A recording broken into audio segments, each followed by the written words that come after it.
without further ado, over to Alex. Thank you very much, Rosie. For those of you who do not yet know me, I'm Alex. I've been with Digitaire for more than 4 years. And the client I'm working with is called EnBW. It stands for Energie Baden-Württemberg. It's one of the biggest energy suppliers in Germany. And they have a rich portfolio of assets, as they call them, which are different kinds of power plants. Recently, I've been given the privilege during a couple of weeks ago, actually, during a client trip to visit one such complex, which happens to be one of the biggest thermal power plant complexes in Germany. There's 3 thermal power plants in the complex, and I was like a kid in a candy shop. Imagine 30 or so people in the visitors group, and imagine me asking like 70% of the questions. They allowed me to take pictures, which excited me to no end, of everything except the control room.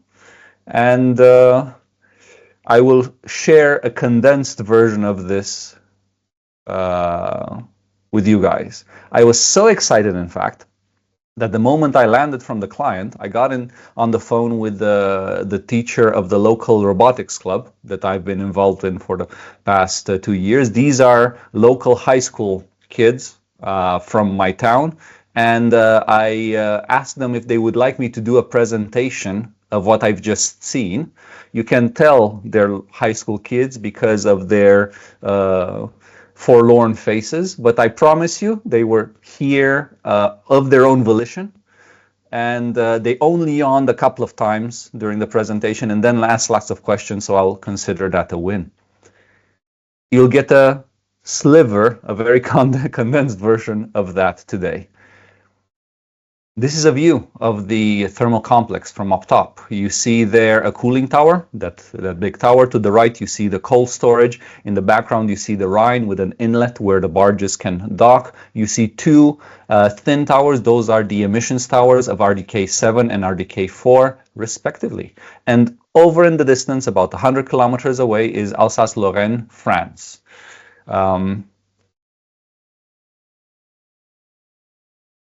we go. This is the plan overall, how it looks from up top, with RDK8, which is the most modern power plant, highlighted in yellow. RDK roughly stands for Rhein Deutsche Kraftwerk. And the coal storage is split between, or shared rather, between RDK7 and RDK8. Because they're both coal-burning power plants, and RDK4, which is the oldest power plant in the mix, is a natural gas-burning power plant.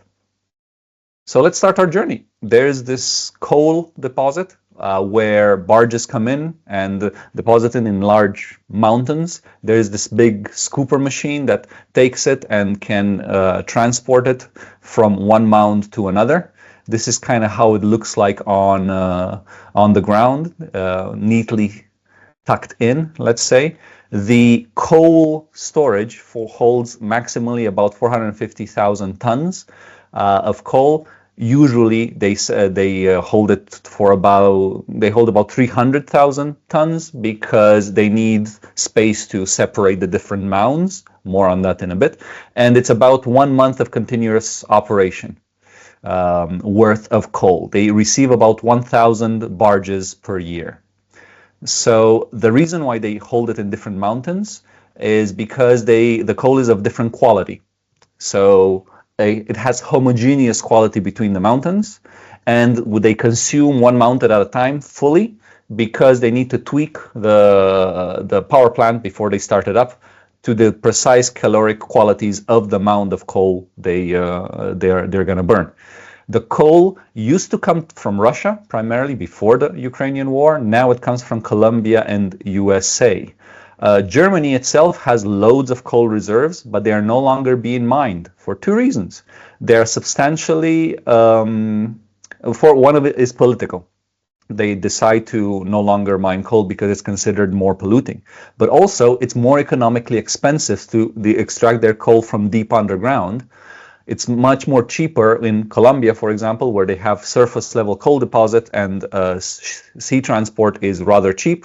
It arrives in Amsterdam, by the way. That's Europe's biggest coal market. It's traded as a commodity, and then it's transported into barges up the Rhine.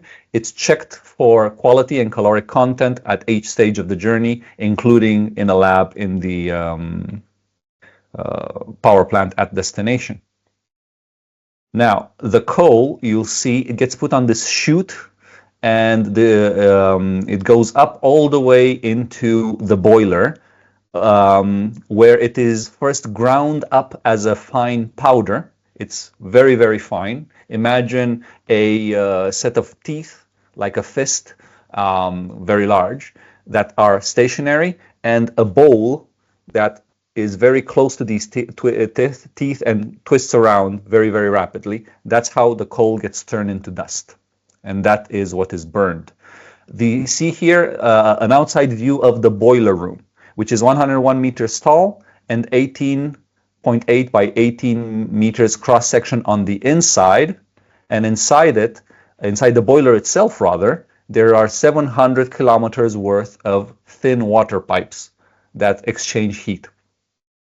So this is the view from the bottom of the boiler. We were able to see it because RDK8 was currently down for maintenance, so it's not operational. If it was operational, it would be 40 to 50 degrees Celsius in there. It would be hot as an oven, as you can imagine. You see the bottom of the boiler right there. These are sort of the technical specs for the boiler. And this is another view from the bottom. Again, the 700 kilometers are inside the boiler. There's probably a good few hundred kilometers worth of piping outside the boiler as well. Here's the biggest treat that we got in the power plant. Imagine behind us is the control room, which I can't show you. It looks like a NASA control room. That's about all I can tell you. In front of us, because it was down for maintenance, these are the turbines that would generate all the electricity from this power plant. And there's 3 of them. 2 of them are uncovered. 1 of them is covered, and I'll explain each one of them in a bit. There's a high pressure turbine, a medium pressure one, and a low pressure one. The high pressure turbine is the yellow small bit that you see up front, the one that's covered. The medium one is the one gray section in the middle, and the low pressure one is composed of the 2 sections out back.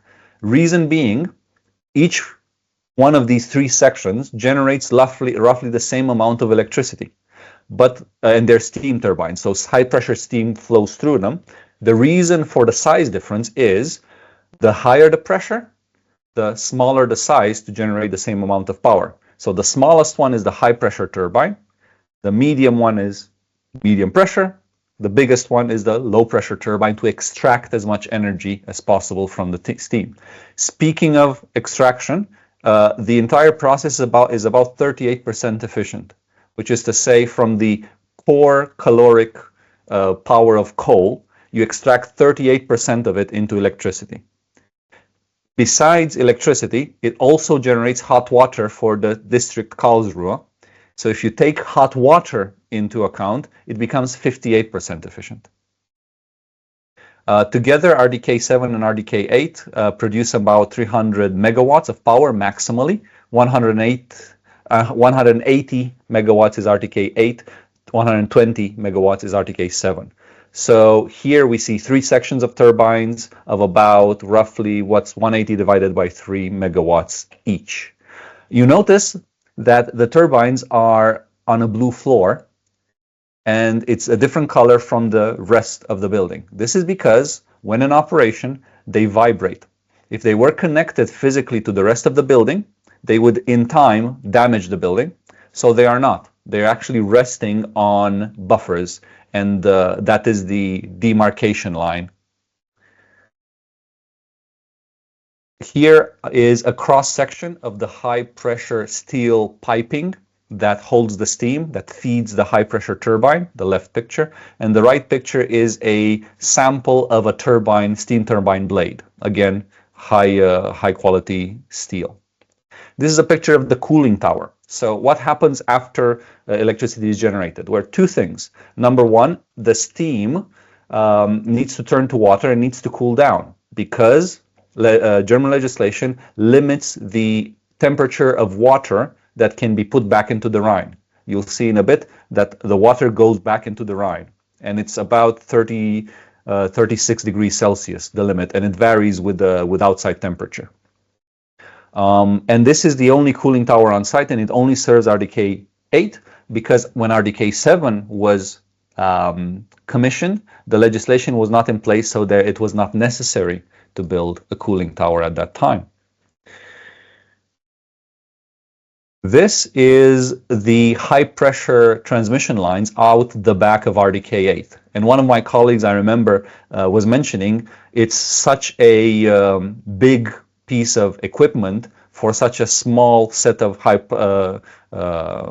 transmission lines that deliver the electricity away. This is the panel that explains the water intake and outflow system. As I mentioned, they have to cool the water down. This is the hydraulic piping that goes in from the Rhine into the ground up into the thermal power plant and then takes the water out back into the Rhine.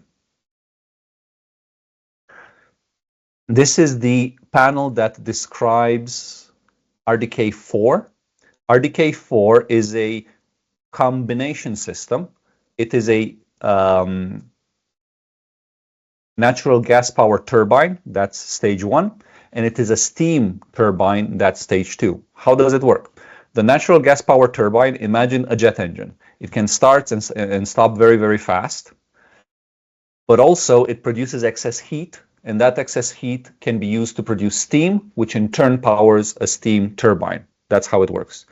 The natural gas turbine is about 240 megawatts, while the steam turbine off the back of it is on 120 megawatts. If they work together, they're 58% efficient. However, the natural gas power turbine can be started within milliseconds. It's very, very fast, and that's why it's very useful for the grid.